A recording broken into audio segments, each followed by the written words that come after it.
des gens qui ont été donnés par certains rois avec qui Samori Touré avait signé des accords de non-agression. Comme le cas de Ségou. Et aujourd'hui, on voit des kémites venant de cette région dire que Samori est allé imposer la religion musulmane sur eux. Ou Samori Touré aurait fait la guerre avec leur roi, avec leur royaume, mais sans qu'il ne donne la cause. Parce qu'il y avait bel et bien une cause. Est-ce que le roi de Ségou avait signé un accord avec Samori? Ou non? Quand il vous dit ça, c'est la première question que vous devez les poser. Et qui a trahi ce traité-là? Bon, en attendant que Béni vienne, qu'on rentre dans le cas de Sikasso avec Tcheba Traoré, voilà, pour le moment, je vais un peu me réserver pour ça, avant que Béni ne vienne, pour qu'on aborde ces sujets-là. Parce qu'il y a des articles des traités de Bissandou qui avaient opposé Samori avec Tcheba Traoré. Voilà, il y a toute une histoire autour de ça. On va revenir. Maintenant, pour ce qui est le cas de Yves Persson dit quoi? La bataille qui a opposé déjà Samori avec... Donnez-moi un peu de temps et je vais retrouver le passage là, vite.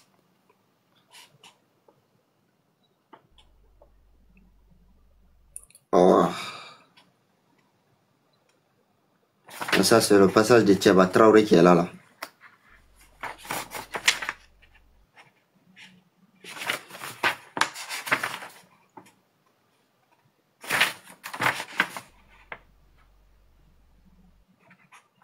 Ça, c'est le cimetière des Blancs à Niagasola.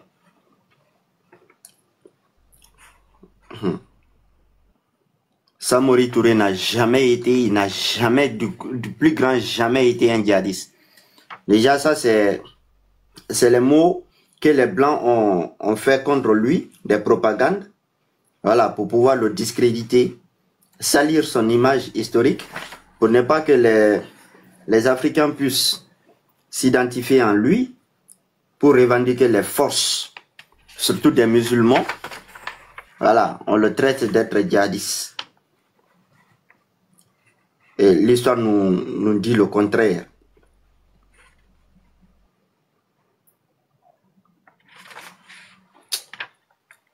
Ça, tu peux parler en entendant, je retrouve le passage là de Yves Persson en même temps. Ok, il n'y a pas de problème.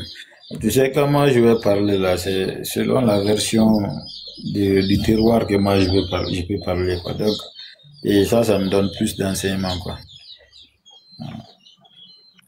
Vas-y, on t'écoute alors. Ok, alhamdoulilah. Donc, quand nous prenons d'abord l'histoire de Samori Touré, l'histoire de Samori Touré, il y a plusieurs parties qui ont été regroupées.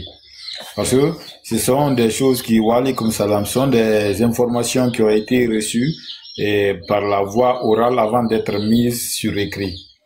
Donc, nous allons constater, quand nous parlons de sa lutte avec Sikasso Keba, donc nous allons voir que, d'abord, d'après la version qui est actuellement enseignée, ce que nous Africains devrons comprendre, ce que les musulmans doivent comprendre, ils doivent d'abord en première position comprendre que Samori Touré n'a jamais été un terreau. Mais c'est une politique.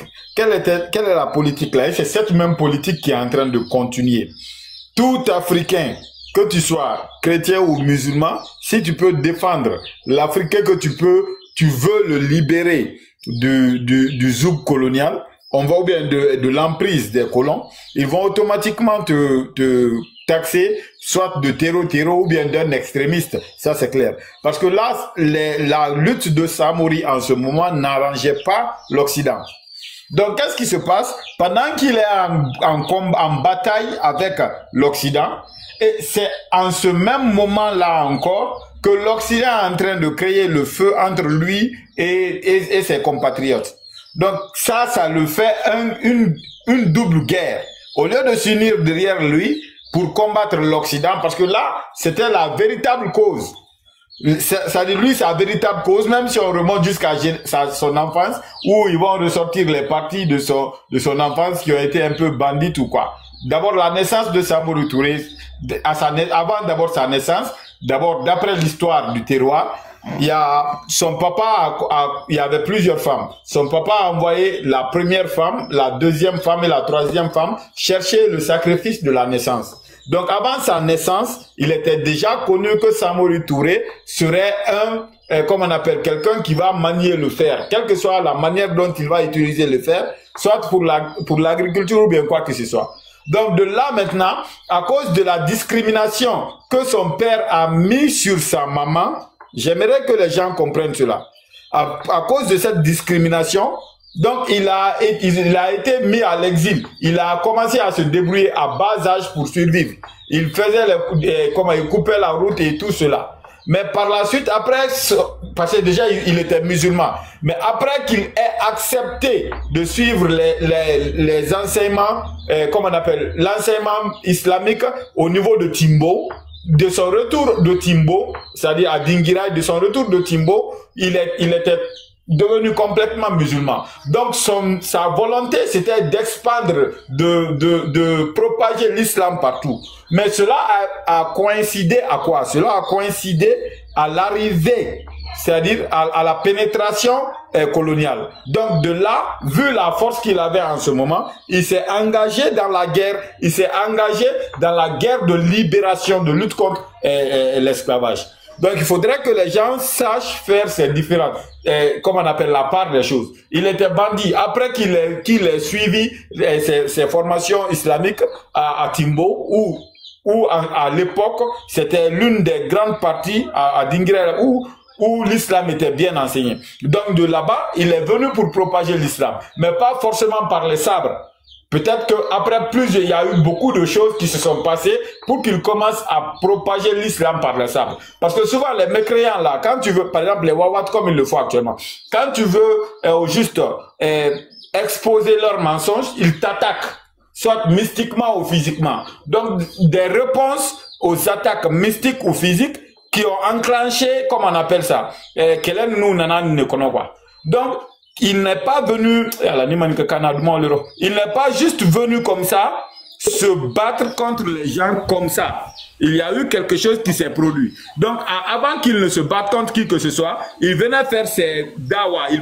Il envoyait ses élèves pour qu'ils font la dawa. Mais les mécréants, généralement, quand tu essaies de faire la dawa, ils essaient de te confronter, de te faire une confrontation. C'est ce qui a envoyé tous ces problèmes de lutte ou de quoi que ce soit. Mais juste que les Africains se mettent quelque chose.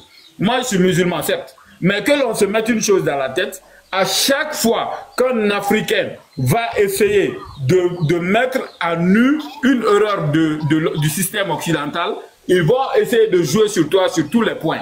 S'il faut qu'ils disent que c'est à cause de ta religion que tu es en train de faire ça, ils vont le faire pour que tu sois haï. C'est tout ce que je pouvais ajouter pour le moment. Salam alaikum. En attendant un jour, bien sûr, si j'ai l'occasion d'expliquer ça en langue du territoire, ça va beaucoup me plaire. Merci. Ok. Merci beaucoup. Attendons-moi les 100 cas. On doit vraiment dispenser plus loin les informations. Ok, tapotez, hein. S'il vous plaît, tapotez le live pour sécuriser. Parce que salut frérot.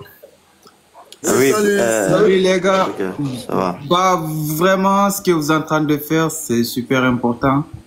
Et c'est vraiment bien. En fait, j'aimerais juste vous demander sur une passage de Samori. En fait, c'est là où il a été sur les terres Wassolong.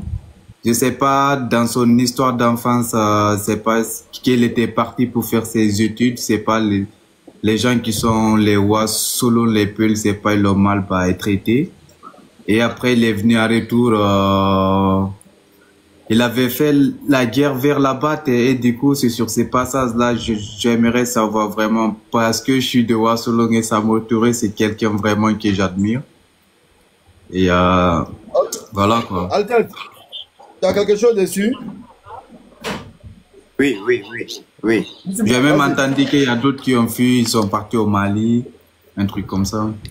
D'accord. Déjà, tu sais, Béni, il y a eu beaucoup de batailles qui ont opposé Samori avec les Français.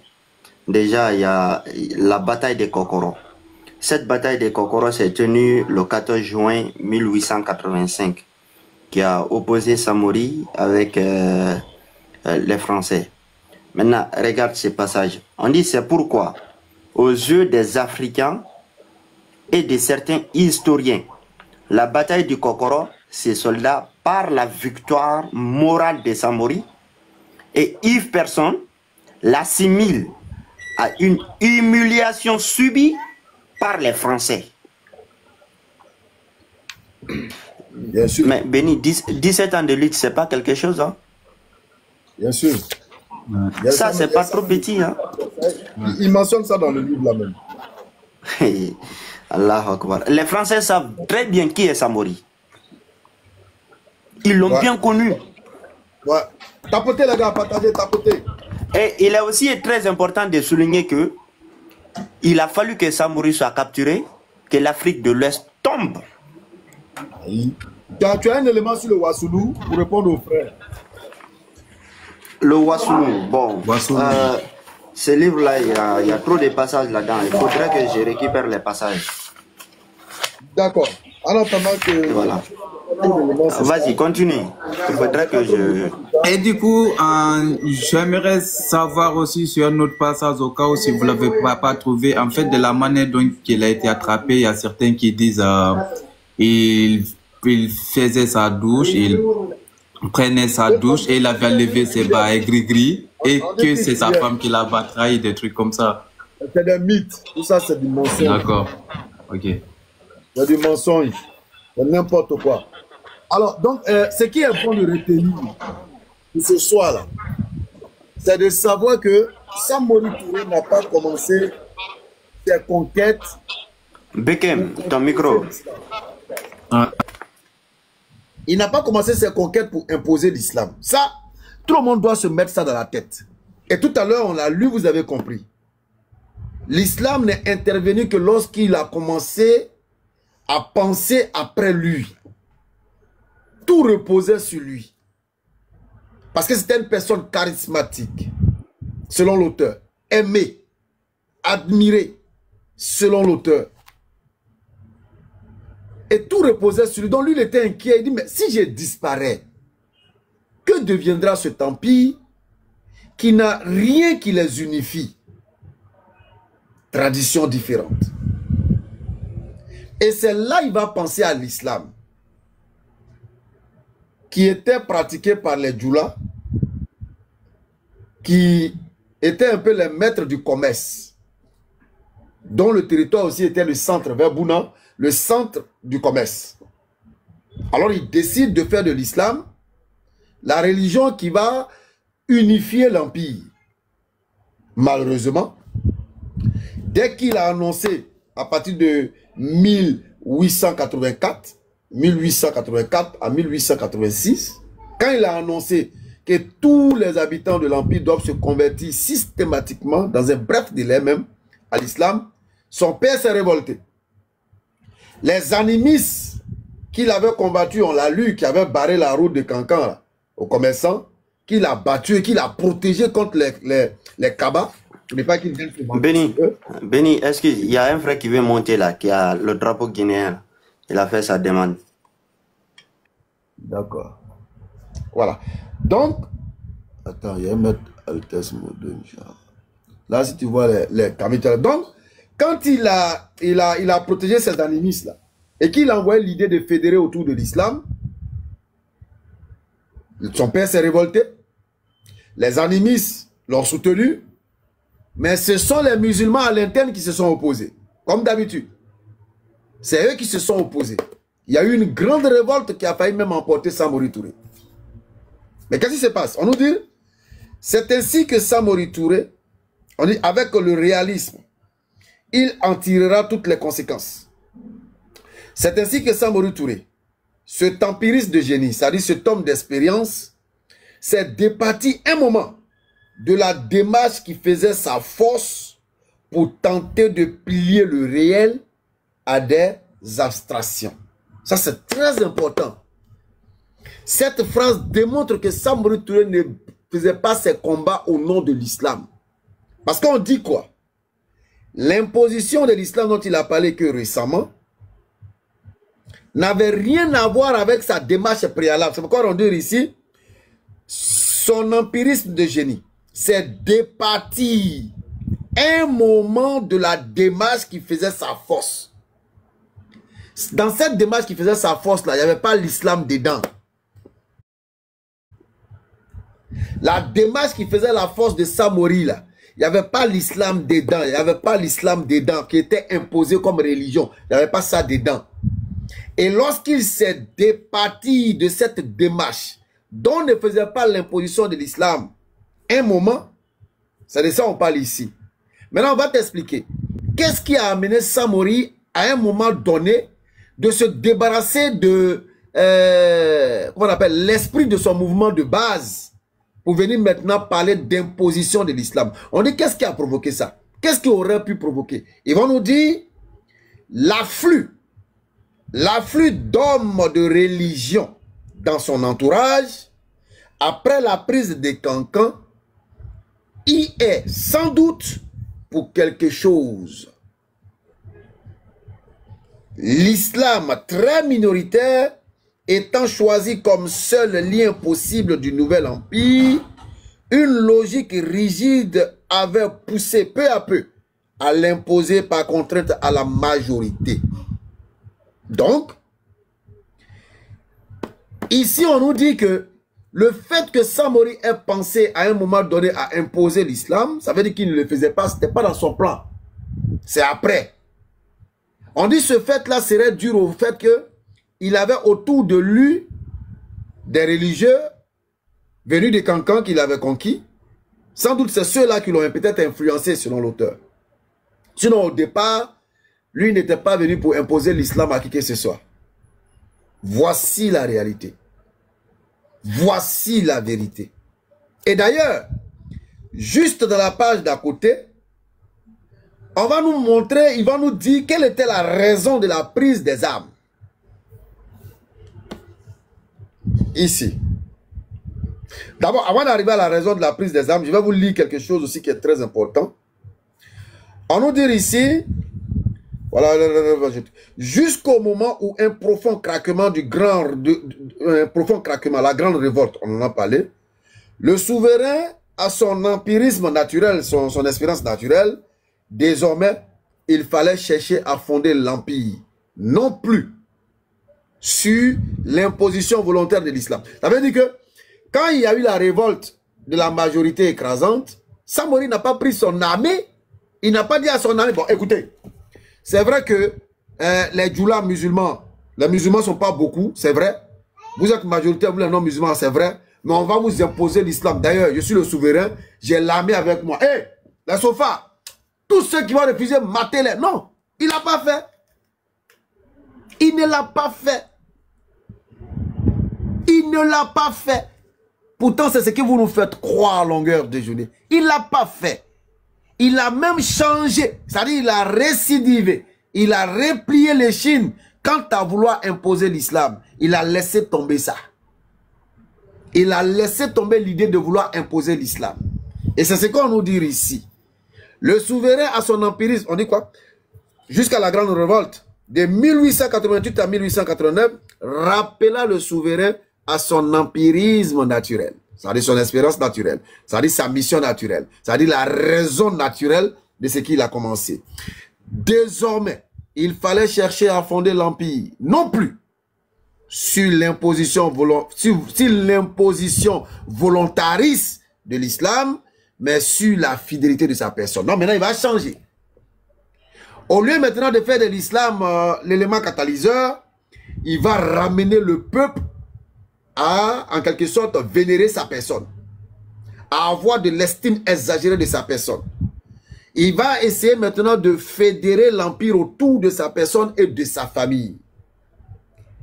Donc, allez-y dire à ceux qui ont dit que Samori a imposé l'islam, voilà son empire, majoritairement non musulman, il n'a pas imposé l'islam.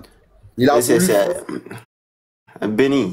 Et c'est même à cette époque qu'il a beaucoup intégré les membres de sa famille autour de son administration. Déjà, il y avait beaucoup de chefs de guerre qui faisaient partie de sa famille, qui étaient membres de sa famille. Voilà, c'est pour confirmer. Merci beaucoup. Donc, vous voyez qu'il n'a pas imposé l'islam à son empire majoritairement non musulman. S'il était venu pour imposer l'islam avec l'épée, il aurait dû commencer par l'empire. Il avait l'armée, et puis pas n'importe quelle armée, une armée composée de corps d'élite, comme en Europe. Il pouvait le faire, mais il n'a pas fait. Il a laissé tomber ça. Il a ramené l'empire maintenant autour de sa personne et de sa famille. Il sait qu'au moins de génération en génération, si l'empire reste focalisé sur la famille Touré, ça peut peut-être aider. Maintenant, regardez ce qu'ils disent. Samori Touré a été présenté par l'historiographie coloniale comme un marchand d'esclaves féroce et sanguinaire. C'est ce que j'aime souvent chez les auteurs blancs. Là. Ils sont honnêtes dans leur présentation. Samori a été présenté par l'historiographie coloniale comme un marchand d'esclaves féroce et sanguinaire. Il est évident, écoutez bien, hein, il est évident qu'il a réduit beaucoup d'hommes en captivité. Puisque c'était un guerrier, il menait des guerres. Donc il faisait des captifs. Il faisait des captifs qui n'étaient pas des esclaves. Des captifs. Alors on dit, il est évident qu'il a réduit beaucoup d'hommes en captivité du seul fait de son activité guerrière. Il a peut-être augmenté le nombre des esclaves, mais il n'a nullement accru leur rôle dans la société madingue. Il n'a nullement accru le rôle de l'esclavage ou de quoi que ce soit dans l'empire madingue. Il en a finalement vendu un assez grand nombre à ses voisins du Fouta Djallon ou du pays Paul pour se procurer du bétail, des vivres. Mais le plus souvent, il les a gardés pour les intégrer à l'armée ou les mettre au travail dans les immenses villages de culture qui entouraient sa résidence, à Bissadougou ou à Dabakala. C'est ce qu'avaient toujours fait les souverains malinqués et les notables musulmans. Samori ne s'est pas montré plus esclavagiste qu'eux. Quant aux accusations de cruauté sadique, elles sont démenties par son caractère froidement calculateur. Je reprends. Quant aux accusations de cruauté sadique, elles sont démenties par son caractère froidement calculateur. Certes, ce réaliste impitoyable n'a jamais hésité à faire couler le sang, mais toujours à la suite d'un calcul politique soigneusement étudié. Pas un calcul islamique, pas un calcul musulman, mais un calcul politique. Donc les hommes que Samori combattait, les hommes que Samori pouvait dire au cours de ses conquêtes, c'était pour une conquête politique, pas islamique. Je relis. Écoutez, c'est pas mon grand-père qui a écrit. C'est pas mon père qui l'a écrit. C'est pas des Wawata qui l'ont écrit. C'est les Blancs. Les Blancs qui l'ont chicoté là, c'est eux qui ont écrit. Je relis. Certes, ce réaliste impitoyable n'a jamais hésité à faire couler le sang. C'était un guerrier à faire couler le sang. Mais, toujours à la suite d'un calcul politique soigneusement étudié. Politique. Donc les actions étaient menées pour la politique et non pour l'islam. Les actions étaient menées par Samori Touré politiquement et non islamiquement. You understand? Ok. Nous continuons. Politiquement étudié. Il n'était d'ailleurs pas dépourvu d'une certaine chaleur. On dit quoi? Il n'était d'ailleurs pas dépourvu d'une certaine chaleur humaine. Comme en témoignent les amitiés qu'il a su inspirer. C'est-à-dire, on nous dit ici que Samori n'était pas quand même une personne inhumaine. Il avait cette chaleur humaine en lui. Et cela est prouvé par ses amitiés qu'il a scellées autour de lui. Ses qualités de chef militaire et de souverain étaient exceptionnelles et répondaient exactement à l'entente de la société malinquée de son temps. Ça veut dire que c'est une réalité qui était contextuelle. Une réalité adaptée à son temps. Je reprends. Ses qualités de chef militaire et de souverain étaient exceptionnelles et répondaient exactement à l'attente de la société malinquée de son temps. Il est entré en scène pour défendre sa société menacée de destruction. Si quelqu'un peut me dire, si encore que Samori menait ses combats pour instaurer l'islam, pour installer l'islam, pour imposer l'islam, si tu viens me dire que tu as devant moi, il y a tes tolos, il y a tes tolos. Écoutez bien cette partie-là. Ses qualités de chef militaire et de souverain étaient exceptionnelles et répondaient exactement à l'attente de la société malinquée de son époque. Il est rentré en scène. Samori est rentré en scène pour défendre sa société, menacer sa société, pour défendre sa société menacée de destruction par un islam agressif. Est-ce que vous avez compris? La société de Samori était menacée par un islam agressif. Ce qui lui a valu encore une fois son entrée en scène. Donc, ne venez pas nous dire ici, oui, c'était pour espérer. Je reprends. Ses qualités de chef militaire et de souverain étaient exceptionnelles et répondaient exactement à l'attente de la société malinquée de son temps. Il est rentré en scène pour défendre sa société, menacée de destruction par un islam agressif. La structure étatique qu'il a créée a ensuite accru la place de la minorité djoula. Mais comme celle-ci dominait la circulation, mais non la production des biens, la société globale n'a pas été bouleversée. C'est-à-dire les djoulas, là, ils étaient minoritaires. Ils maîtrisaient le réseau commercial, mais ils ne maîtrisaient pas la production de ce qui se vendait.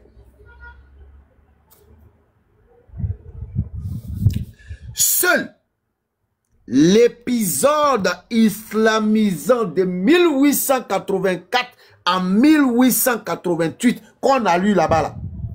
Seul l'épisode islamisant de 1884 où il était en train de penser comment fédérer l'empire autour de quelque chose, au cours d'un idéal commun, là, où il a pensé à l'islam, là. On te dit, seul l'épisode islamisant de 1884 à 1888 a failli l'atteindre dans son essence. Mais Samori a vite surmonté cette crise de dogmatisme contraire à sa nature. Allahu Akbar.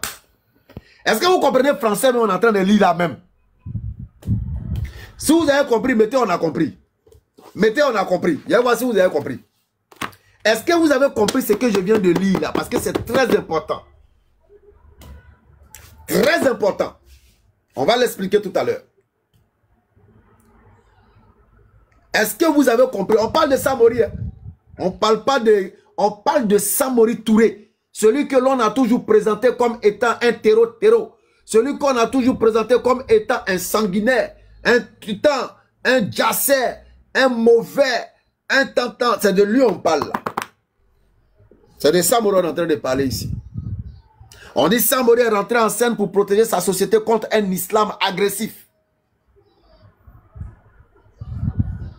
On nous dit également qu'à part l'époque de 1884, où il était en train de penser comment il va faire après lui son empire et tout ça, et puis il a pensé à l'islam. À part cette époque, on dit à part cette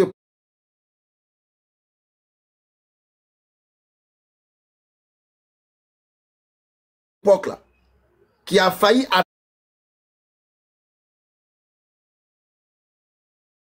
atteindre l'essence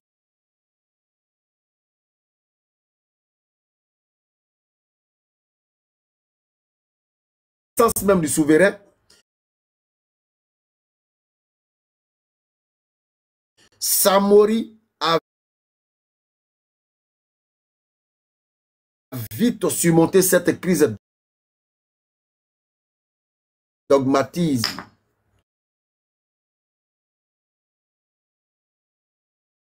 Cette crise de dogmatisme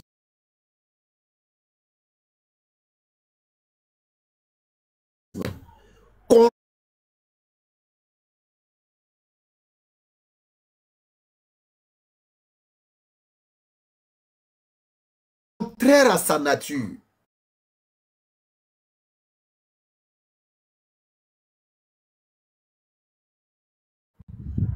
Contraire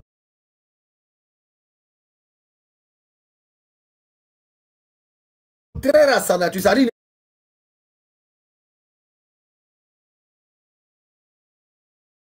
il n'était pas quelqu'un à imposer l'islam.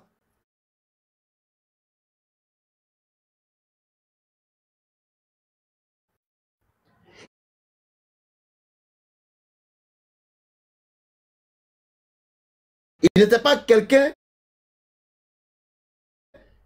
qui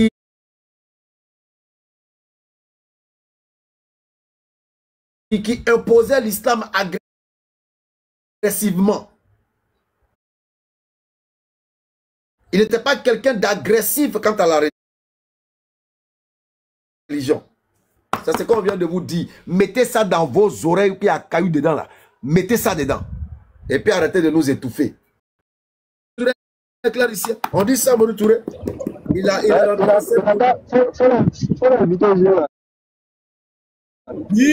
venu être là, disparu en même temps. Il est venu, il a écouté. Non, c'est pas lui. Lui, c'est un Wawat. Lui, c'est un Wawat, fils de Soleil. Il a disparu en même temps. Il a monté un coup et puis il a disparu. Je ne sais pas comment l'inviter. Sinon, son truc, c'est fils du soleil. Il a mis la photo de l'un de ses ancêtres avec une tête cartographique. Va le chercher, fils du soleil. Il y a un Africain qui a une tête, on dirait carte d'Afrique là, qui est sur son profil. Alors, donc on nous dit clairement que Samori Touré n'est pas venu pour imposer l'islam. Pas du tout. C'est ce qu'on vient de nous dire ici. Et on nous dit, il a surmonté cette crise de dogmatisme contraire à sa nature.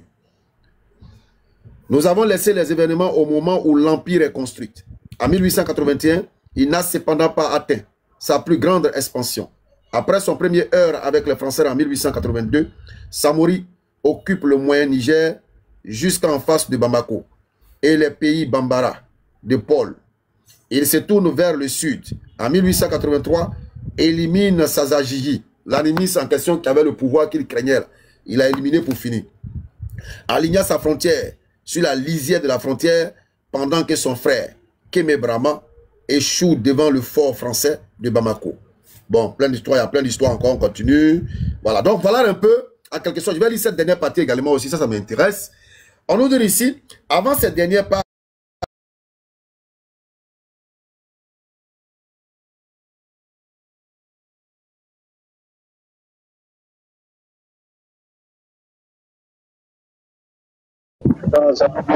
connexion ni.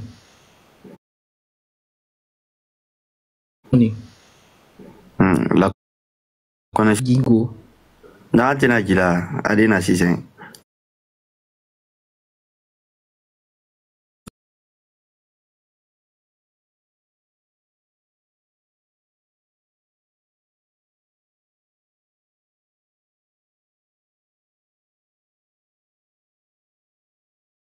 n'a pas été construite pour affronter les Blancs, mais en réponse à une crise du monde malinqué qui n'était due que partiellement et indirectement à l'influence de l'Europe.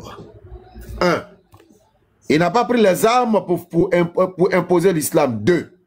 Il n'a pas pris les armes à cause des Blancs.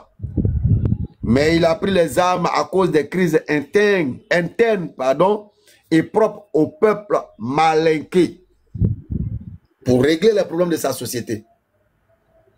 Et on nous dit que ces problèmes étaient d'une manière indirectement reliés à l'Europe. Mais lui, il n'a pas pris pour combattre les Blancs. Et ils sont venus rentrer dedans après. Puisque tous ceux qui étaient sur son chemin, qui allaient l'empêcher de conquérir les territoires de chez lui, tu devenais aussi son ennemi. Donc voilà un peu résumé. Il y en a encore, c'est encore long. Voilà, toute l'histoire est là. C'est vraiment une très belle histoire.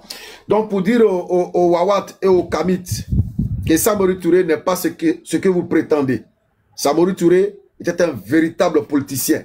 Un homme dont la vie doit être étudiée même par les politiciens modernes pour savoir un peu quelle est l'importance de la sécurité. Quelle est l'importance de la sécurisation?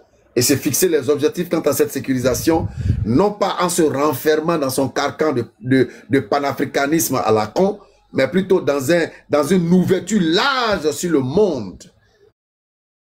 Comment on appelle? En récoltant l'expérience des Occidentaux qui sont plus ou moins avancés, mais pas plus ou moins, qui sont avancés que nous dans cette technologie-là. Et j'ai dit, parlant de cette technologie, que les premiers ennemis du peuple conventionnellement appelé noir, c'est l'Égypte antique. Les premiers ennemis de ceux qu'on appelait de façon conventionnelle hommes noirs, là. Notre premier ennemi ou nos premiers ennemis, ce sont les ancêtres de l'Égypte antique. C'est eux, les véritables ennemis de l'homme noir. C'est eux. Si tu ne crois pas, tu envoies ta demande, tu montes et puis on va échanger. Alors, on a notre frère avec le drapeau de la Guinée qui est là. Salam alaikum. Bismillah. Wa alaikum salam. Bon, moi, la lecture était intéressante. Vous savez, quand on parle souvent avec des gens qui veulent faire passer Samori pour un terroriste, il faut leur dire juste que Samori Touré, parmi ceux qu'il a combattu, y avait-il des musulmans ou pas? Moi, je dirais qu'il y avait plus de musulmans que de non-musulmans. Prenons juste un petit problème avec les gens de Kankan. Kankan a toujours été présenté comme une ville sainte. Aujourd'hui, en Guinée, c'est l'une des principales destinations islamiques. C'est comme ça depuis le XVIIe siècle. Ça, c'est bien avant la naissance de Samori Touré. Mais pourquoi Samori Touré entre en confrontation avec les gens de Kankan? Il les lave comme pas possible. C'est parce qu'il y a une rivalité qui n'a rien à voir avec la religion. Il y a une rivalité au niveau du pouvoir avec des personnes directement. Ça n'a rien à voir avec une quelconque religion. De la même manière, quand Samori Touré il avance vers le Mali, il rase Sigri sur son passage. Sigri, ce n'est pas entièrement des féticheurs. Il y a une grande partie de Sigri qui est musulmane. Il y a une autre partie qui est féticheur. Voilà, donc il y a tout ce mélange-là. Il faut comprendre que les gens, ils ont une lecture souvent anachronique. Ils prennent des mots d'aujourd'hui pour juger les événements du passé. Vous voyez, ils vont dire c'est des terreaux, c'est des pédos. Ça n'a pas de sens. Prenons par exemple ces gens-là qui partent lire les Blancs, comme leur papa, pour prendre comme référence. Demandez-leur par exemple, quand les Européens, à partir de 1096, ils forment des armées, ils font la croisade, ils vont à la rencontre pour récupérer Jérusalem, ils vont faire la guerre aux musulmans. C'est du terreau ou pas? Parce qu'ils utilisent la religion, hein. C'est le christianisme qu'ils mettent en avant pour aller laver les gens en Orient. Quand par exemple les mêmes qui prennent des blancs pour venir laver Samori Touré, quand par exemple la France, de 1559 à 1598, fait ce qu'on appelle la guerre des religions. La France est un pays de terreau ou pas? Et cherchez par exemple sur la guerre des religions en France, c'est entre 2 millions et 4 millions de personnes déjà en 30 ans entre Français. Et c'était tellement grave qu'il y a 2 rois de France qui vont perdre la vie, tous tués par des protestants parce qu'ils étaient catholiques. Et d'ailleurs, juste 2 secondes rapidement, quand tu as parlé des croisades, retenez que les croisades, là, c'est eux qui ont pratiqué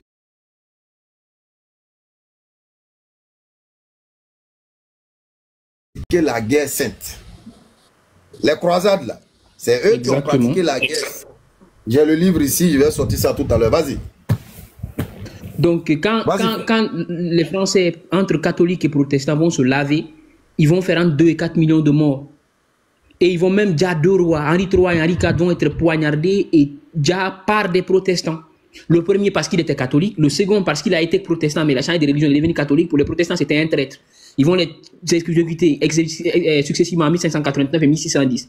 Moi, je veux juste dire qu'il faut, quand on lit l'histoire, il faut plutôt s'intéresser à la philosophie de l'histoire, à l'idée qui est derrière les faits historiques, pas aux faits présentés comme tels, sinon on risque de tomber dans l'anachronisme.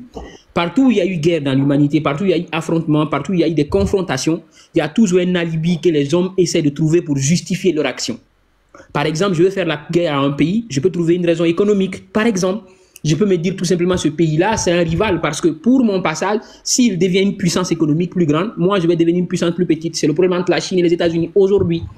La raison peut être tout simplement liée aux souverains eux-mêmes. Comme à l'époque, on voyait que des rois, des pays entiers se faisaient la guerre parce que les rois ne s'entendaient pas. C'est le cas, par exemple, pendant la guerre des 100 ans entre la France et l'Angleterre, parce qu'il y avait des guerres entre eux pour accéder au trône de France. Tout simplement. Et au-delà de ça, il y a des gens aussi qui vont utiliser la religion dans l'histoire pour être un alibi. Mais ce n'est pas la religion qui crée le problème. Les gens utilisent la religion pour faire leur guerre. Et si vous voyez ça, ce n'est pas une seule religion qui a été utilisée. Il y a eu beaucoup de religions qui ont été utilisées dans l'histoire. Comme je vous l'ai dit, avec le cas des chrétiens. Et même l'Empire romain. Les Romains païens faisaient la guerre aux catholiques qui étaient là, aux premiers catholiques qui étaient sous l'Empire romain. Ils ne les acceptaient pas. Ils les lavaient aussi. Donc vous allez comprendre que dans l'histoire, toujours l'homme utilise, tout essaie de trouver une raison à la guerre. Et même la raison à la guerre, on va voir même qu'au lieu de mettre de côté la religion, l'économie, la guerre même peut avoir pour raison parfois l'idéologie. Rappelez-vous, quand l'URSS attaque l'Afghanistan, c'est pourquoi? Parce qu'ils craignent que l'Afghanistan va tomber dans le camp des capitalistes, alors qu'eux, ils sont communistes. Justement, c'était un alibi pour faire la guerre. Ce n'est pas le capitalisme ou le communisme qui crée le problème, ce n'est pas la religion qui crée le problème, mais c'est l'homme qui l'utilise selon ses besoins du moment comme alibi pour justifier une action meurtrière, c'est tout. C'est toute l'histoire, ça, c'est la philosophie de l'histoire. Si vous le comprenez, tant mieux. Si vous ne le comprenez pas, vous allez juste comprendre que à chaque fois, vous allez être dans l'anachronisme, c'est-à-dire je prends des lois d'aujourd'hui, je juge des événements du passé. Ah, Samori Touré, il l'a fait, c'était un terreau, c'était quelqu'un qui fait la guerre pour la religion. Or, on vous a expliqué que les premiers que Samori Touré a lavé, c'était des gens d'abord qui étaient de la même ethnie que lui, des gens qui étaient de la même religion que lui, mais les a lavés pour d'autres raisons. Ça n'avait rien à voir avec la religion. Et même pour le frère qui demandait à propos du Wassolon.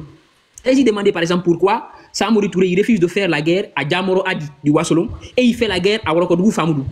Tout simplement, il va dire à Diamoro Adi, t'es musulman et t'es peul. Un musulman ne fait pas la guerre à un autre musulman, puisque moi je suis Mandémori. Il l'évite à cause de ça. Mais on voit au-delà de ça, la religion n'était pas tellement l'argument de Samori. C'était un politicien fin. Il voulait juste diviser l'alliance qui avait eu lieu entre Worokodou Famoudou et Diamoro Adi. Donc c'était un calculateur. À un moment donné, il pouvait utiliser des arguments n'importe lesquels. Ça pouvait être économique, idéologique, ethnique, pour faire une guerre. C'est tous les chefs militaires de l'histoire qui l'ont fait. Et Samori n'est pas une exception. D'ailleurs, on l'appelle le Napoléon africain. Vous savez que Napoléon, quand il a été en Égypte, il s'est fait passer pour un musulman. Pas parce qu'il aimait l'islam, parce qu'il sentait que si je me fais musulman, j'aime être beaucoup plus proche des Égyptiens pour mieux dominer la région. Parce que c'était un territoire qui est stratégique dans la Méditerranée. Dans la Méditerranée, je veux dire. Donc, je veux dire que si vous lisez l'histoire, laissez les débats de TikTok, intéressez-vous plutôt à la philosophie de l'histoire, l'idée qui est cachée derrière les actes historiques, et non pas les faits tels que présentés comme tels. Tu ne peux pas dire que Samori est un terreau-terreau, tu ne dis pas que les croisés européens le sont. Tu ne peux pas dire que Samori est un terreau-terreau sans dire que Henri III, Henri IV de France le sont. Parce que ce sont des gens même qui vont ouvertement faire la guerre aux autres au nom de la religion. Et toutes leurs guerres viennent de là. Moi, c'est ce que j'avais à dire plutôt. Je veux juste dire que dans le fond, merci beaucoup, chef, il y a une philosophie dans l'histoire qu'on doit essayer de comprendre. Voilà. De temps en temps, il faut passer sur les lives. Hein? De temps en temps, tu viens, on va faire les lives ensemble, Inch'Allah. Alors déjà, je pense que c'est clair. Pour Samori Touré, moi j'attends seulement les contestateurs. Pour l'instant, on a fini de... Quand il a parlé tout à l'heure de... C'était un stratège là. Je vais vous lire quelque chose. Toujours dans le même chapitre. De 1861 à 1865, Samori est placé à la tête des milices des Camara et en profite pour se constituer une petite armée de métiers, entièrement dévouée à sa personne, où des aventuriers de toute origine côtoient les autochtones. Et ils sont tous pourvus de fusils. Leur commandement est assuré par ses frères et par des amis d'enfance, dont certains seront ses compagnons les plus fidèles, comme les griots de Morifendian et Nyamakara Amara Djeli. Samori s'est installé à Sanankoro et domine de là les hautes villes du Milo et du Dion. Mais il joue double jeu. Il offre son butin à Séré Brahma. Souvenez-vous que Séré Brahma, c'est celui qui a détruit le village de sa maman. il offre son butin à Séré Brahma et affecte de conquérir la région pour le compte des Cissé. Retenez que c'est dans l'armée des Cissé que pour la première fois il a manié des armes. C'est dans l'armée des Cissé qu'il a découvert son talent militaire. Donc vous voyez un fin stratège, un vrai politicien, qui n'a pas commencé sa cause par l'imposition ou l'instauration de l'islam. On va répéter ça. On l'a lu devant vous ici. Vous avez tous entendu que Samori n'a pas commencé son mouvement pour l'islam. Et que l'islam n'est intervenu que lorsqu'il a pris conscience que tout reposait sur lui. Et que s'il mourait, ça allait être un désordre dans son empire. Alors il cherchait un élément fédérateur.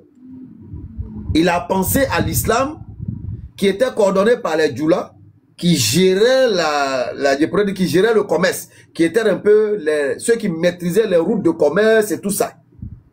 Il pense alors à l'islam et il décide d'imposer l'islam à l'empire. Parce que pour lui, en le faisant, l'empire serait au moins regroupé autour d'un idéal spirituel, l'islam. Malheureusement, quand il lance l'idée, parce qu'il a dit que tous les habitants de l'empire doivent se convertir à l'islam dans un bref délai. Quand il l'a dit, le premier à s'opposer fut son père. Et on l'a lu, vous avez écouté. Les animistes l'ont soutenu dans la démarche.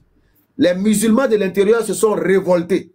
D'où la grande révolte, on l'a lu, qui a failli emporter le souverain. Et vous avez compris plus tard que le souverain, malgré cela, il a quand même forcé. Et on dit que la raison de ce forcing était peut-être due au fait que quand il a conquis Cancan, autour de lui, il y avait des musulmans. Peut-être que c'est ceux-là qui l'ont motivé à faire cela. Et la suite, on te dit qu'il a quand même réussi à se ressaisir. Il a laissé tomber le projet de vouloir faire de l'islam l'élément fédérateur de son empire. Il a alors tourné les regards vers lui et sa famille. Il a laissé tomber l'islam. On vous a également lu que Samori Touré, il est rentré en scène pour défendre sa société contre un islam agressif. Pour défendre sa société contre un islam agressif. Vous avez bien entendu ça. On l'a lu ici. On vous a également lu cette partie-là. On vous a lu la seule épisode où l'islam vraiment a ébranlé son empire. C'était en 1884. Comme on l'a dit tout à l'heure. L'idée de fédérer autour de l'islam là. 1884 à 1888. À part cet événement-là, il n'y a pas autre mouvement de l'islam là-bas. Et on nous dit, mais Samori a vite surmonté cette crise de dogmatisme. Il a vite surmonté cette crise de dogmatisme contraire à sa nature. C'est-à-dire, Samori a surmonté l'idée de vouloir imposer l'islam à son empire. Parce que imposer l'islam était contraire à sa nature. C'était contraire à son idéologie. C'était contraire à l'idée de son mouvement qu'il était en train de mettre en place. Il n'y avait pas imposition de l'islam dedans. Est-ce qu'on est d'accord? Est-ce qu'on a sur la même compréhension que les contestateurs se signalent? Je réitère pour terminer que nos premiers ennemis, parce que Samori Touré à un moment donné, il a rassemblé les artisans, ils sont arrivés à fabriquer leurs fusils à répétition. Ça veut dire, on était sortis des fusils à pompe là. Vous savez, les vieux là, ils avaient un fusil, même poudre à canon, et puis ils prennent un fer, comme ça. Ça dit, ça doit chauffer. Quand ça chauffe, maintenant, il tire un coup, boum. Le temps que l'ennemi arrive, il chauffe encore, tchoukou. Donc Samori avait dépassé ses caps en regroupant les artisans en ateliers. Ils sont arrivés à fabriquer des fusils à répétition comme ce qu'ils achetaient en Europe. Ça veut dire, ils ont pris, parce qu'ils ont d'abord acheté en grande masse de chez, je crois, de Freetown. Ils ont acheté beaucoup. Et à partir de l'exemplaire, c'est sûr que les artisans se sont mis à la tâche. Alors ils ont copié, ils ont fait pour eux. C'est de ça il s'agit. Votre panafricanisme qui n'a ni tête ni queue là. C'est de ça l'on parle. Est-ce qu'on m'entend? Oui, on t'entend. Alors, il y a descendre pour remonter, il y a un truc bizarre sur mon écran. Oui, franchement, t'as ton réseau. Merci beaucoup, Zachary, merci de le rappeler. Parce que moi, je suis humain-centriste. Voilà, les histoires de afrocentrisme, kémitocentrisme,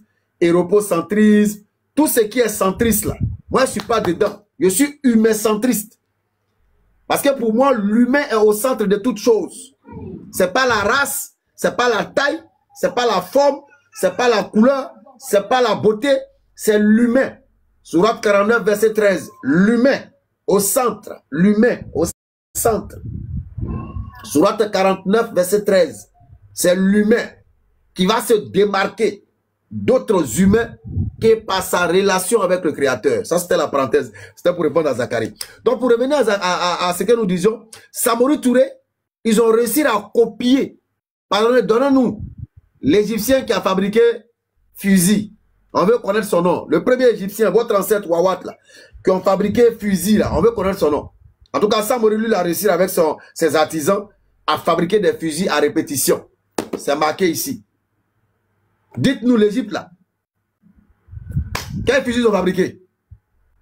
Je répète, nos premiers ennemis dans l'histoire du peuple qui a été nommé de façon conventionnelle noire, c'est l'Égypte antique. Moi, j'attends le premier Wawat qui a venu me dire, mais pourquoi tu dis que les Égyptiens sont nos premiers ennemis? Il a fermé bouche là avec des arguments très solides. Très solides, que tu connais d'ailleurs, mais que tu te refuses. Très simple. Pourquoi les Égyptiens sont nos premiers ennemis? Ça là, je vais répéter ça. Joukan va devenir Joukan. Je vais répéter ça là. Parce que les Égyptiens ont causé du tort au peuple noir, conventionnellement appelé noir. Je ne sais même pas, mais qu'est-ce qui nous appartient? Noir, on n'est pas noir. Africain, on n'est pas africain. On est quoi même? Donc, les Égyptiens ont posé du tort au peuple conventionnellement appelé noir. Dans quel sens? C'est qu'on nous a toujours dit qu'ils sont les maîtres propulseurs de la civilisation du monde. C'est eux qui détenaient toutes les sciences, c'est ce qu'on nous a dit. Est-ce que c'est un Wawat? Bon, je ne pense pas que Diaby soit Wawat. Est-ce que c'est Major? Tu es musulman bien kémite? Là, je m'arrête. Assalamu alaikum. Je suis musulman. Je voulais... C'est l'histoire de Samori. Je voulais te dire quoi. Samori Touré...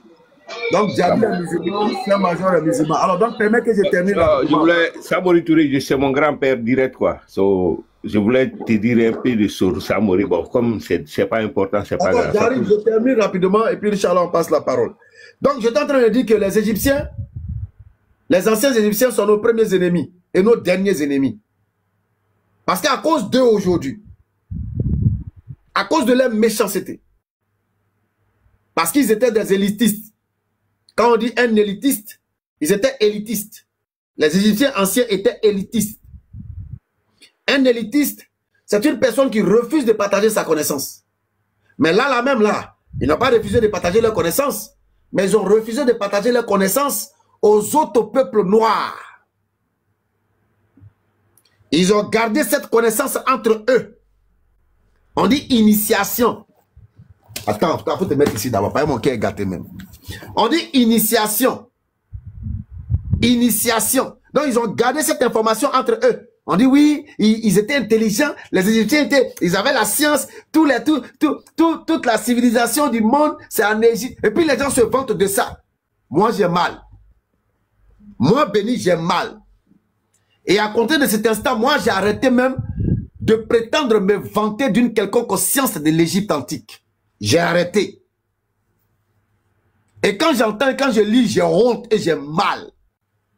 Parce que cette science de l'Égypte antique, cette connaissance de l'Égypte antique n'a pas été utile aux Africains noirs de l'époque de l'Égypte antique.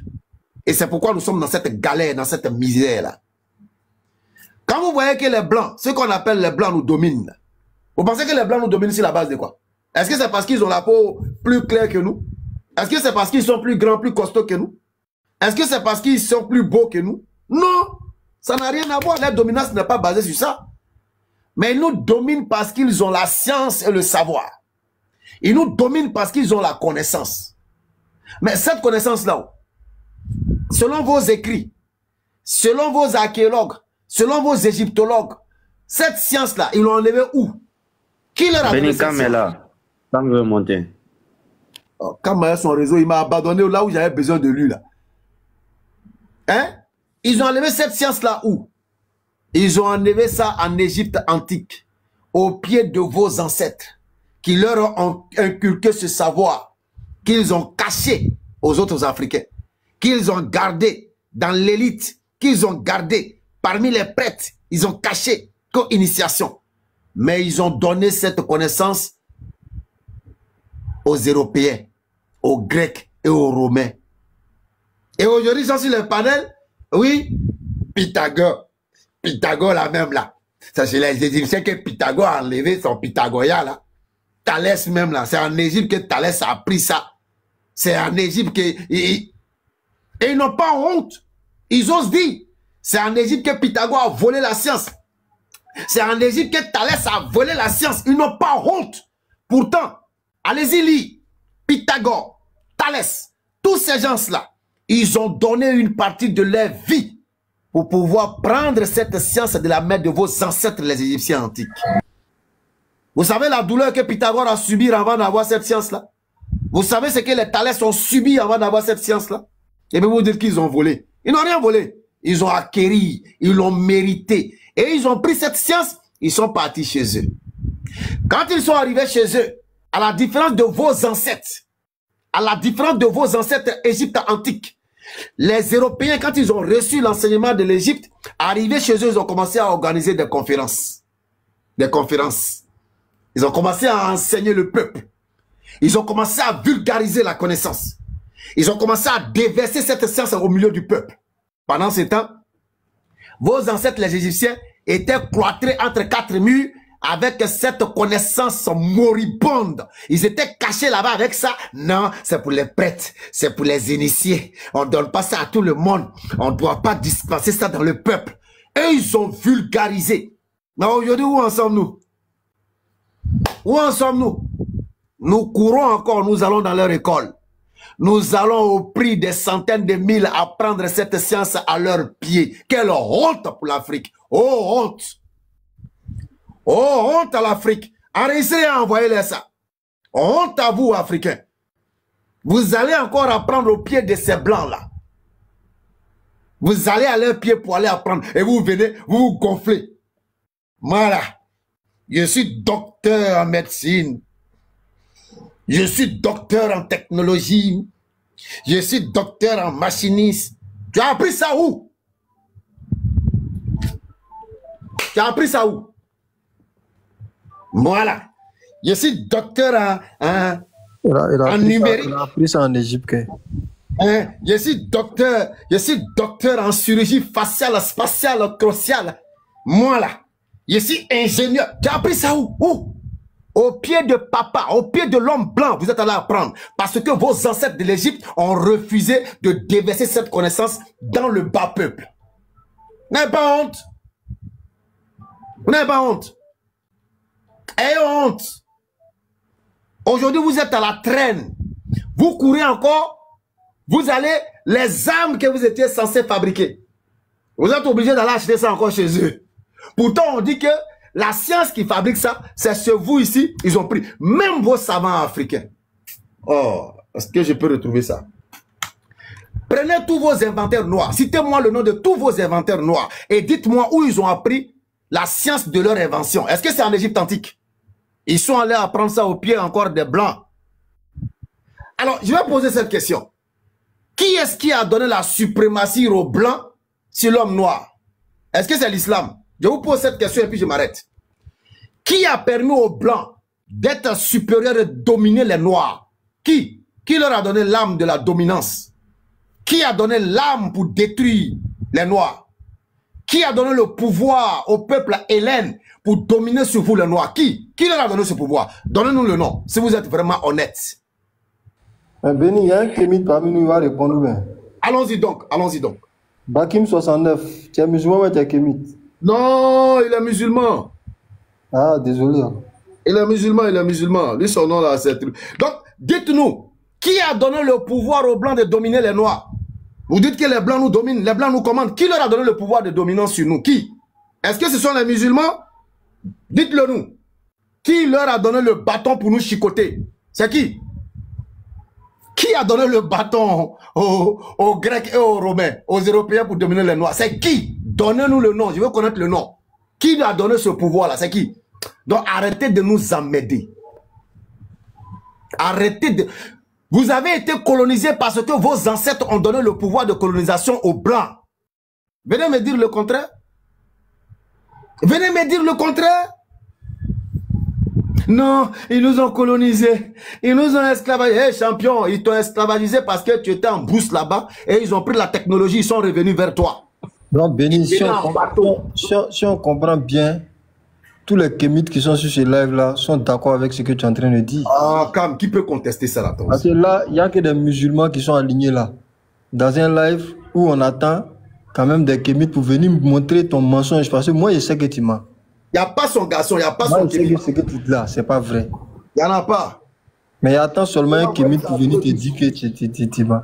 Tout ce qu'on a dit depuis le live à animer là, tout est faux. Mais on attend juste un kémite pour venir dire que c'est faux, pour venir prouver que c'est faux. Ils ne peuvent pas. Ce qui est évident est évident. Hein? Ce qui est évident est évident. Qu'ils viennent nous dire qui a permis à l'Europe d'avoir le pouvoir de dominance sur nous. Moi, c'est tout ce que j'attends. Quand on parle de puissance militaire, puissance temps, puissance, première puissance mondiale, première puissance industrielle, ils disent non, mais c'est l'Égypte antique qui a envoyé cette science de l'industrialisation, première puissance militaire. C'est l'Égypte antique qui a envoyé cette science militaire, première puissance temps. C'est l'Égypte antique, l'Égypte antique, l'Égypte antique. Quand l'Égypte antique a envoyé là-haut, pourquoi il n'a pas donné ça aux couchistes? Pourquoi il n'a pas donné ça à tous ces peuples qui étaient autour de lui là? Pourquoi il n'a pas distillé ça? Vous parlez d'initiation. Initiation. Voilà la chose la plus dangereuse pour l'homme noir. Voilà la chose qui détruit, qui retarde l'homme noir. Initiation. L'initiation dans les forêts sacrées. L'initiation dans les bois sacrés. Pardonnez, au nom de vos ancêtres, venez me faire le bilan de vos initiations. Venez ici. Venez nous prouver qu'est-ce que l'initiation dans les forêts, dans les bois sacrés ont apporté. 1, à vos villages. 2, à vos villes. 3, à vos pays. 4, à votre continent. Venez, on va faire le bilan. On va faire un bilan. Non, moi là, je suis initié au poro. Moi, je suis initié d'antan. Moi, je suis champion. Viens, on va faire le bilan. Vos initiations secrètes là, qu'est-ce que ça a apporté au continent? Ça apporte quoi au continent et à l'Afrique en général? Qu'est-ce que ça nous apporte? Rien, nada, zéro. C'est pourquoi Cheikh Anta Diop dit avec aisance. Vous avez hérité cette initiation de l'Égypte antique. C'est-à-dire camoufler les enseignements et puis en fait des initiations, des chasses gardées pour des individus bien ciblés. Vous avez hérité ça de l'Égypte antique. Et Cheikh Anta Diop dit, cette pratique défectueuse a été une véritable cause du retard et du manque de développement de l'Afrique. Cheikh Anta Diop, c'est pas moi. C'est pas moi. Cheikh Anta Diop. Vos initiations en un point fini. Venez vous initier. Ça n'apporte rien. Rien à l'Afrique. Vous avez une fois vu quelqu'un qui est sorti de l'initiation et qui allait fabriquer un avion? Avez-vous une fois vu quelqu'un qui est sorti de cette initiation dans la forêt sacrée, dans les bois sacrés, dans les rivières sacrées? Et quand il est sorti de là net, il a inventé ce que le monde n'a jamais vu. Vous avez déjà vu? Faut pas évaluer dans l'école des Blancs. Bande de vauriens. Quand on vient vous dire ça, vous êtes là. Pendant ce temps, l'islam dit quoi? L'islam dit, nous vous avons créé d'un mâle et d'une femelle. Pour que vous vous entreconnaissiez dans nous là. Nous, on peut se permettre d'aller apprendre auprès du blanc. Ah, je vais te connaître. Tu sais quoi? Je peux aller sans problème. Je m'en vais apprendre sans complexe. Je peux aller auprès du chinois, aller apprendre. D'ailleurs, même le prophète il dit quoi? Allez-y chercher la connaissance du bercer à la tombe. Donc, on n'a pas de limite. On n'a pas. D'ailleurs, même, on ne cache pas un enseignement en islam. En islam, il n'y a pas de secret. Il n'y a pas de casse d'initiation en islam. Parce que quand vous prenez les 4 principes fondamentaux de l'islam. 1. L'acquisition de la science. Tu as acquis la science. Ça fait 1. Qu'est-ce que tu fais de cette science? 2. Il faut divulguer cette science. Il faut la divulguer. Il faut la divulguer. Parce que déjà dans le principe islamique, une science divulguée une bonne science divulguée, utilisée par autrui, tu reçois des hasanats. Béni, je te donne un hadith en même temps du prophète pour appuyer. Vas-y. Le prophète sallallahu alayhi wa sallam, il dit Ballik anni walau aya. Il dit annoncer de moi, même si c'est un verset. C'est-à-dire que le peuple, c'est-à-dire, tellement il veut annoncer là. Il dit si tu as appris, même si c'est un verset que tu as appris de moi là, il faut divulguer, il faut annoncer. Ouais. En islam là, nous on n'a pas dans les, voici la case secrète de l'islam. Toute supposée branche ou sectaire dans l'islam qui te parle de non, il y a une initiation, c'est des païens. On ne cache pas l'enseignement en islam, il n'y a pas de secret. On va étape par étape, on divulgue et on avance. On apprend la science, on transmet la science, on endure des épreuves qui découleront de cette science-là. On apprend, on partage. Mais c'est ça les Romains et les Grecs ils ont fait. Ils sont venus au pied. Regarde ce qu'ils ont fait à Pythagore. Ils l'ont martyrisé le pauvre. Ils l'ont fatigué. Ils l'ont exploité comme dans les films chinois là. Mais malgré ça, il est resté endurant. Il a tchéqué. Quand il a tout pris, quand il a mis dans son sac, gagné temps. Quand il est arrivé, conférence. Et d'ailleurs même, tous les kémites Wawat qui organisent des conférences, vous êtes des aliénés. Vous êtes des aliénés. Parce que ce que vous appelez conférence là, Cheikh Anta Diop dit que c'est une attitude propre aux Hélènes, c'est propre aux Européens. C'est-à-dire faire des conférences, d'expositions, d'enseignement public, c'est propre aux Européens. Donc toutes les fois que vous dites, nous allons organiser une conférence, vous êtes des aliénés notoires et non courtois. De vrais aliénés. Vous allez venir dire aux musulmans, non, vous êtes allés. Désolé. Béni. Bon. Tout le monde a compris cet aspect-là, sauf apparemment, hein, si je m'en tiens à eux-mêmes leur explication, sauf les kémites. Parce que pour eux, il y a une certaine pureté, une certaine originalité, une certaine exclusivité en matière de connaissances, en matière de savoir. En réalité, quand tu regardes l'évolution de l'humanité, Dieu, dans son dessein, a voulu que l'humanité soit, n'est-ce pas, une seule et même entité. C'est-à-dire, pour Dieu, là, nous sommes des hommes. C'est pourquoi la sourate 49 au verset 13 est clair. Pour dire qu'il nous a créés d'une femme et d'un homme. Ou d'un homme et d'une femme. Mais il a mis quelques différences en nous. Mais ces différences-là, c'est pour qu'on ait des particularités. Mais en somme, nous devons, dans cette différence-là, militer pour une même cause. À savoir, comment faire en sorte que la vie sur Terre soit agréable. Comment faire que la vie sur Terre soit facile. Et comment cette facilité dans les tâches va nous donner du temps et plus de concentration sur lui, le devoir qui nous incombe vis-à-vis de lui. C'est simple. C'est pourquoi Dieu, il nous donne, n'est-ce pas, la connaissance. Et regarde, la connaissance qui est transmise à un être humain, il vulgarise la connaissance, quel que soit le domaine. D'autres êtres humains qui ne sont pas de sa famille, qui ne sont pas de sa tribu, qui ne sont pas de sa communauté ou même de sa race, prennent cette science-là, ajoutent ce qu'eux aussi ils ont pu découvrir, ils améliorent le procédé et puis ça devient un héritage à l'humanité. Et ce que je dis, je l'appuie par exemple par des faits clairs. Quand tu prends le livre Le Soleil d'Allah se lève sur... Merci beaucoup. On appelle ça, le Soleil d'Allah brille sur l'Occident. C'est comme ça, le papier. Le papier, on te dit, c'est les musulmans, le papier fin, hein, parce qu'il y avait les papyrus dont on attribue l'invention à l'Égypte antique. Mais à côté de ça, les papyrus étaient des choses lourdes. On ne mettait que des textes sacrés, ça coûtait cher, c'était rare. Donc, pour vulgariser le papier, puisque les gens avaient commencé à apprendre à écrire, les Chinois ont inventé un procédé, je crois à partir du bambou. Et ce procédé-là était toujours réservé à une certaine élite. Quand ces Chinois-là se retrouvaient dans le monde arabe et qu'ils commettaient des impairs, ils étaient prisonniers, les Arabes qui s'étaient islamisés entre-temps leur avaient imposé une chose.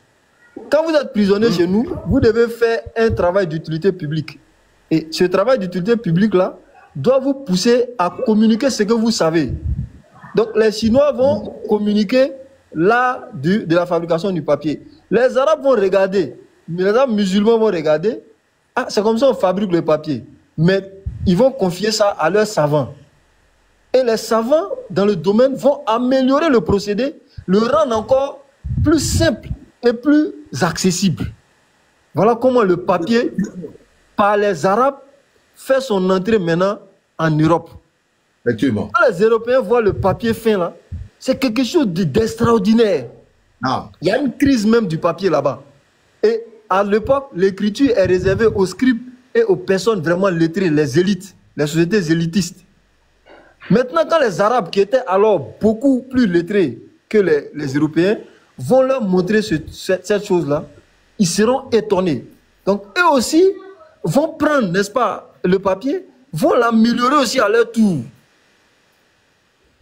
Ainsi de suite, ainsi de suite, ainsi de suite. Je prends la même chose, la boussole. Les gens pensent à tort que la boussole est une invention européenne. La boussole est une invention arabe. C'est une invention arabe. Et quelle Arabie? Arabie islamisée. Enfin, le monde arabe islamisé. Donc la boussole va permettre... Tu fais bien de préciser ça, Cam. Parce qu'il y a des rusés qui aiment dire, il y a des rusés par exemple qui aiment dire, il n'y a aucune invention qui a été faite par un arabe. Bien sûr. Le nom d'un arabe. Donc il faut préciser. Bien sûr. Il faudrait que les gens tiennent compte de ce piège-là. Et ces arabes-là, c'est avec l'islamisation, comme on le lit dans l'Encyclopédie générale de l'islam. Je crois à la page 17 ou la page 20. Admaïd, à la page 17 ou à la page 20, on se rend compte que on te dit que c'est l'islam qui est venu enlever les Arabes là dans une condition de soumission et les a emmenés véritablement, les a propulsés à une étape de conquérants, une étape de personnes qui comptent désormais dans le monde. Donc c'est après cela que ces inventions-là vont faire leur entrée et les Arabes vont connaître ce tissu-là. Pour dire quoi? L'humanité, aujourd'hui, tout ce que nous utilisons est une succession d'héritages. C'est une succession d'héritages. Tu peux être l'auteur d'une invention, mais l'amélioration, la vulgarisation reviendra forcément à un autre continent, un autre peuple. Claire. Donc, à part les Kémites qui sont dans un purisme, à l'instar, n'est-ce pas, des Ku Klux Klan, des Ariens et autres, qui sont dans la pureté du sang, la pureté de la lignée, la pureté, finalement, ils sont dans une utopie, ils sont dans rien et ils n'apportent rien à l'humanité. Merci, Cam. S'il y a d'autres frères qui veulent intervenir, prenez la parole. Hein. Sinon, moi, j'allume la télé et j'avance.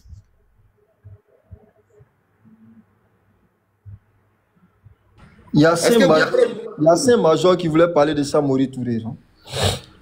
Non, mais là, salam alaikum. Actuellement, là, on est avec les Wawat maintenant. On va lui ouvrir la parenthèse. Il va ouvrir sa parenthèse. Vas-y. Allô? Oui, allô? Allô? Oui, on vous entend. Bon, je suis désolé, je suis en train de conduire. Ah, ok. Oui, je suis en train de conduire, quoi. Je suis rentré dans le trafic, là. Il y a trop de bruit, quoi. Il n'y a pas de problème. Nala Diera, Inch'Allah, prochainement. Samori Touré, son grand frère direct.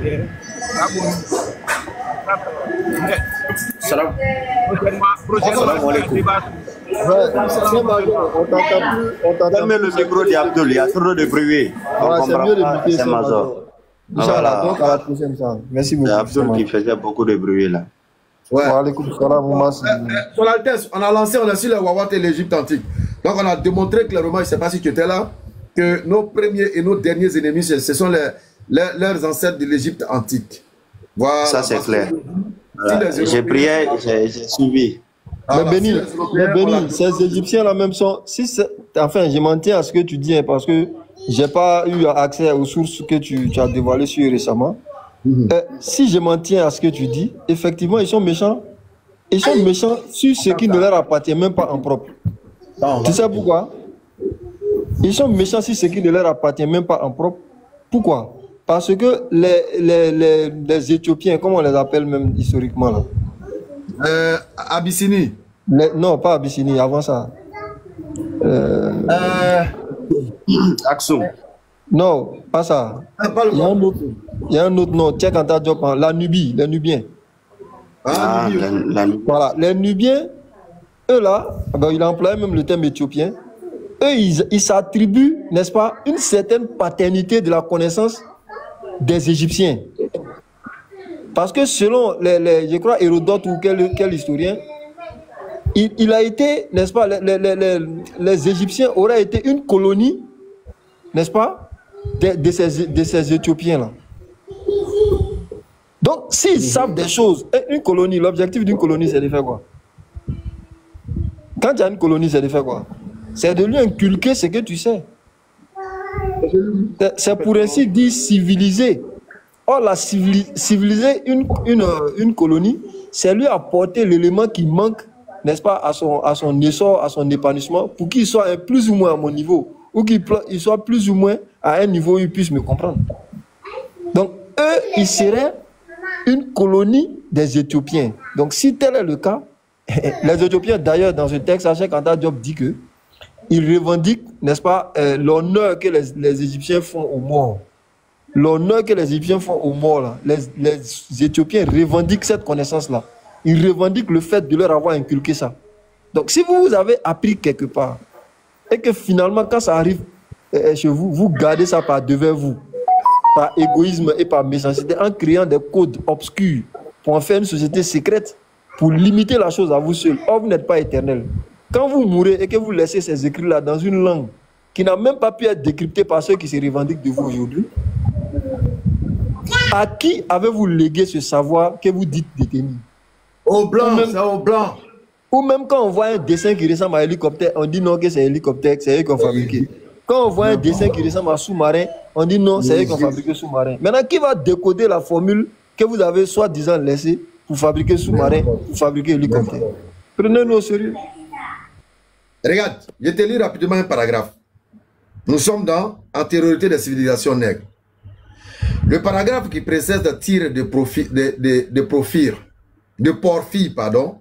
présente un intérêt dans la mesure où il reflète l'état d'esprit qui devrait être celui du corps sacerdotal égyptien. Ça dit, ça fait trop mal. Le paragraphe qui précède, tiré de Porphyre, présente un intérêt dans la mesure où il reflète l'état d'esprit qui devrait être celui du corps sacerdotal égyptien. L'attitude qu'il adoptait en général à l'égard des candidats à l'initiation, parce que c'est l'enseignement là, eux ils appellent initiation.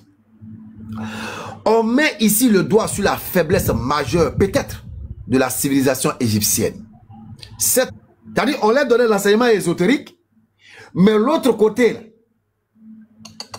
a été dit,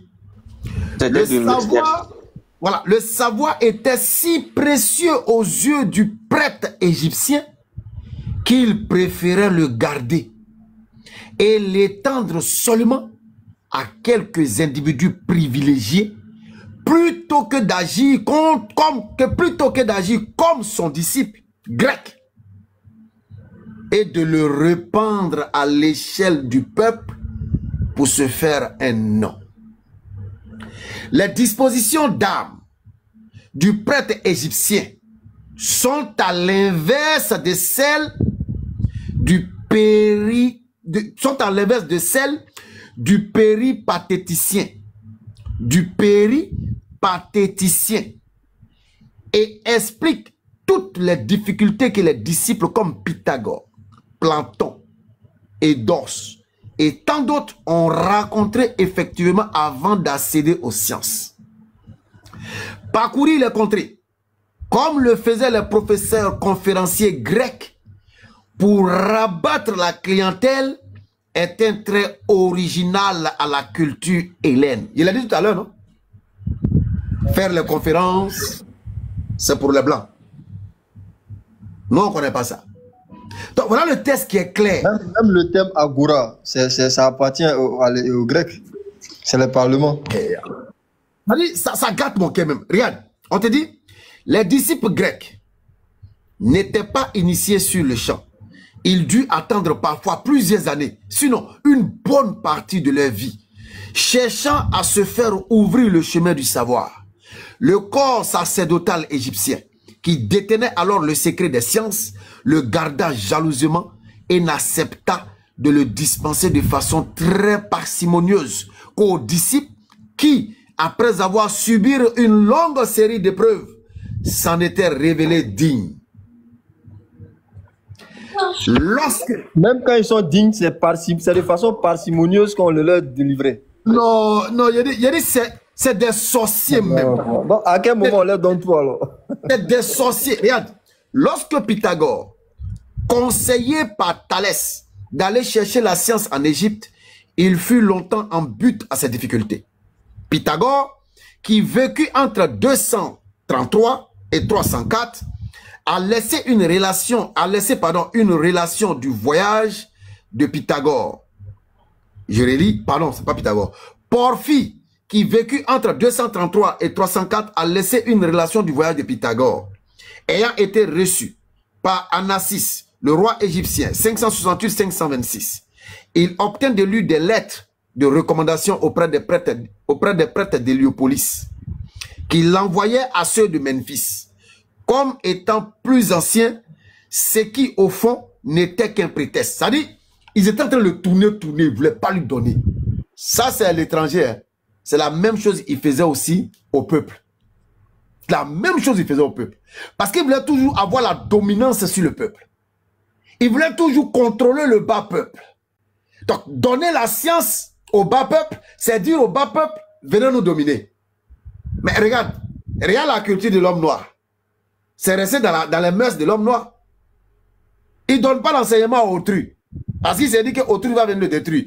Même au village. Mais Béni, non. Déjà les liens que les auteurs africains ont tissés avec le reste de l'Afrique et l'Égypte antique, c'est ce que tu énumères. Le partage de la connaissance. Jusqu'à aujourd'hui, on dit pour acquérir d'abord la connaissance africaine, il faut être initié. Ouais. C'est la même chose qui était en Égypte. Mais Béni, les prêtres ont raison. Les prêtres, les connaissances qu'ils ont eues là, avant d'avoir ces connaissances, ils ont été castrés. Hein? Ah, toi, tu as eu ta connaissance dans cette souffrance-là, dans cette douleur comme ça, là, tu vas venir donner ça cadeau aux gens. C'est pourquoi ils donnaient à des gens dans le noir. Et les Grecs, eux, ils ont subi. Il y a même Hérodote qui le dit. Ah, il y a Hérodote qui le dit. Donc, ils ont eu leur connaissance dans la souffrance, mais pour avoir le nom, ils ont préféré diffuser ça au reste du peuple. Et à chaque fois que les autres parlent de la connaissance, ils vont se référer d'eux, parce que c'est eux qui ont été les précurseurs de cette connaissance au sein du peuple. Mais en Égypte, c'était pas pareil. C'était pas comme ça. Tu as parfaitement raison. S'il y a un ennemi éminent du peuple, conventionnellement appelé noir, c'est l'Égypte. C'est l'Égypte, ça. C'est l'Égypte. C'est ça la discussion. Comment on appelle ça? Les prêtres, quand tu vois, c'est pas de leur faute, puisque c'est comme ça qu'ils ont reçu. On dit la plus belle femme au monde ne peut donner que ce qu'elle a. C'est tel qu'ils ont reçu. Donc, ils pensent que c'est comme ça qu'on diffuse, en maltraitant les gens. Ah, les pauvres Grecs, quand ils sont venus, ils les ont bien maltraités. Mais comme ils étaient décidés à avoir ce qu'ils voulaient avoir, ils ont pris. Sinon, cette même maltraitance-là, on leur a fait subir. Peut-être qu'il y avait finalement moins de candidats pour subir ce qu'ils ont subi. Maintenant, deuxième chose, quand tu regardes l'Égypte antique, quand tu lis un peu sur l'Égypte antique, les écrits par exemple de Otto Newbert, qui a fait des écrits sur les Égyptiens, quand tu les lis, tu te rends compte que les Égyptiens étaient comme des enfants qui, quand il s'agissait par exemple du rite des honneurs faits aux morts, de certains rituels liés à l'année, de la culture et autres, ils étaient dépendants des prêtres. Ils étaient dépendants. C'est-à-dire que eux là, ils n'avaient pas d'eux-mêmes à faire certains trucs en dehors des prêtres. Donc les prêtres s'enrichissaient après les pharaons là. Je ne sais pas quelle est la hiérarchisation, mais après les pharaons, ceux qui étaient parmi les gens les plus puissants en Égypte antique, tu avais les prêtres. Ouais. Tu avais les prêtres, ils étaient très puissants. Ils donnaient l'impression de vivre dans une certaine austérité, dans une certaine dans un certain abandon. Mais en réalité, c'était des gens très riches. Parce que quand les gens partaient les consulter pour les rites funéraires, surtout les rites funéraires, mais imagine l'argent qu'on leur donnait, les biens qu'on leur donnait, je veux dire l'or et les richesses qu'on leur donnait. Donc quelqu'un qui accède à ce bon, allez. Ok. Regarde déjà. Je vais lire la partie qui me plaît le plus pour démontrer que toutes vos initiations, vous allez faire dans vos coutumes là. C'est juste du ira. Voilà, c'est juste de l'égoïsme partagé. C'est juste des choses inutiles qui ne sont profitables qu'à vous seuls. C'est de l'égoïsme. Oui, c'est de l'égoïsme. Sinon, vous allez dire à tout le peuple, voilà, allez, venez prendre la science. Mais vous n'allez pas le faire. Parce que ça ne sert à rien même. Ça ne vaut rien même. Ça ne peut rien apporter à quelqu'un. Ça ne peut rien apporter au continent conventionnellement appelé Afrique. Ça ne peut rien apporter. Regarde ce que Cheikh Anta Diop dit. Il a fallu attendre l'époque Ptolémèque avec les cénacles de savants d'Alexandrie pour que l'enseignement supérieur devint à la portée d'une assez large fraction du peuple. Il manque dans la littérature scientifique un ouvrage consacré exclusivement aux méthodes universitaires égyptiennes, donnant des détails sur l'enseignement à tous les degrés.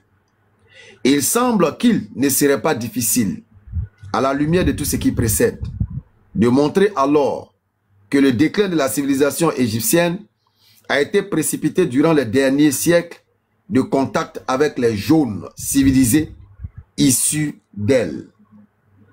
Par cet immense orgueil qui empêchait l'Égypte d'emprunter à ses élèves naguère. Oh là là là là là là. C'est pas possible. Alors, par cet immense orgueil qui empêchait l'Égypte d'emprunter à ses élèves de naguère et par ce système défectueux de l'initiation, cette dernière institution fatale au développement intellectuel des peuples, fatale au développement intellectuel des peuples, tout le reste de l'Afrique noire l'a eu en commun avec l'Égypte. Est-ce que tu vois la gravité de ce qui est en train d'être dit ici là? C'est ça que j'ai répété tout à l'heure. Est-ce que tu vois la gravité? Et là, c'est qu'il dit. Un, ils ont été orgueilleux de retourner aller apprendre auprès de leurs élèves de naguère. Deux, il nous dit, par ce système, les naguère autrefois, voilà, par ce système défectueux de l'initiation. Par ce système défectueux de l'initiation. Ouais, le verdict est clair. Clair. Par ce système défectueux de l'initiation, cette dernière institution fatale au développement intellectuel des peuples. Ousbil Vaurien là en bas là-bas en train d'écrire là-bas. Qui ça? Qui? Ton ami Ousbil. Il a pris si un palais, il lui a dit que c'est un lâche, il s'est fâché. Il t'a envoyé une invitation. Il vient de lui envoyer une invitation. Il vient de t'envoyer une invitation. Regardez, avec nos ancêtres, il y avait les initiés, les profanes.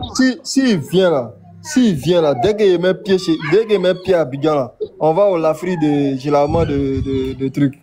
De comment on appelle notre soeur là? Des reines.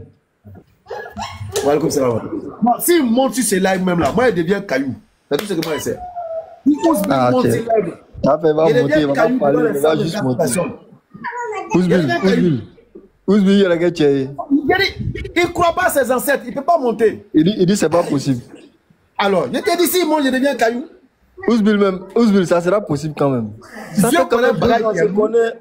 Ah, toi aussi. On n'était même pas aussi près. Maintenant, même qu'on est derrière, même là, je sais que là, ton cœur, moi, même encore pour me reçu. Salam alaikum tout le monde. Oh, Ousbil. Ça va un peu. Ça va, excusez-moi, bon. Bon, livre de Sek Anta Diop là, quoi. Est-ce que, bon, moi, je n'ai pas ordinateur, j'ai Android. Est-ce que je peux avoir ça dans mon Android, par exemple, qu'on appelle ça, bon. Et ça est fatigué, je n'arrive pas à faire quoi. Les livres qui marchent comme ça, là, toi, tu veux ça en téléchargement. Il n'y a pas, y a pas même son physique, même pour gagner ces problèmes. Ah, ok. Ouais, c'est un livre qui marche. Et comme tu avais parlé des livres, livres des Arabes, tu dis le soleil. Ouais, le soleil d'Allah brille sur l'Occident. Attends, capturé pour voir si. Le soleil d'Allah brille sur l'Occident. Voilà, c'est l'Occident. Tu avais parlé de ça. C'est magnifique. Ah, Béni, pour toi, la nouveau, hein. Moi, c'est ancienne version. Ouais, ça se je vois. Regarde, quand tu prends, j'aime pas donner ma page aux paresseux là. Je préfère donner ça aux frères en inbox. Les paresseux là, allez-y, lisez. Passez des nuits. Salam alaikum. Béni, juste une seconde. Alaikum salam. Ici là. Bon, après, il faut que tu m'amènes ton numéro WhatsApp. Je vais t'envoyer. Je suis allé jusqu'au village de Pythagore, à Samos. Je suis allé jusqu'à dans son taberna, parce qu'ils appellent les écoles ici taberna. Et en Hélénica, quoi. Donc, je suis allé jusque là-bas, j'ai fait des images là où, quand il a quitté l'Égypte, là où il donnait cours, là où il apprenait les gens. Je suis allé, j'ai fait quelques images là-bas. Et si tu m'amènes ton WhatsApp, je vais te les transférer. Tu vas un peu voir là où Pythagore il partageait son savoir et tout. Mais le truc bizarre, c'est quoi? C'est que après lui, et aujourd'hui, la jeunesse grecque, on n'étudie même pas une histoire sur Pythagore en Grèce ici. On n'étudie pas. Tu vas rencontrer, je ne parle pas des Albanais, les Georgies là, mais tu rencontres 10 jeunes Grecs. Peut-être qu'ils sont dans les trentaines, quarantaines, tu les demandes c'est qui Pythagore, c'est qui Thalès, et les autres là, ils ne le connaissent même pas. C'est une chose bizarre, ils ne le connaissent même pas. Nous là, on connaît Pythagore, on